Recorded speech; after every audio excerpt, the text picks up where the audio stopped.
সার্বিকভাবে বিভিন্ন প্রশাসনে যে আমাদের এক ধরনের স্থবিরতা আছে, সেই স্থবিরতাটাকে আমরা সরিয়ে ফেলে কাজকর্মগুলো সঠিকভাবে শুরু করা। এর পাশাপাশি সেটা হচ্ছে যে সার্বিকভাবে যে শিক্ষার্থী যারা রয়েছে তারা হলগুলোতে যাতে সঠিকভাবে উঠতে পারে এবং তারা একটা মোটামুটি সেটেল করতে পারে এই বিষয়গুলো। এবং এর পাশাপাশি সার্বিকভাবে আমাদের মূল কাজ সেটা হচ্ছে শিক্ষা কার্যক্রম চালানো এবং শিক্ষা কার্যক্রমটা শুরু করা, ইতিবাচক একটা পরিবর্তন আনা, যাতে ছাত্ররা পুষ্টিকর খাবার খেতে পারে, তারা স্বাভাবিকভাবে থাকতে পারে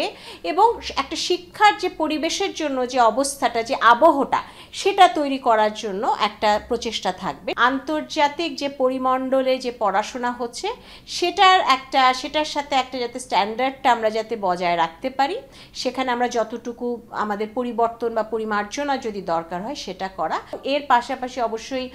যেটি জরুরি হবে সেটা হচ্ছে যে শিক্ষক নিয়োগের যে বিষয়গুলো রয়েছে সেখানে স্বচ্ছতা আনা,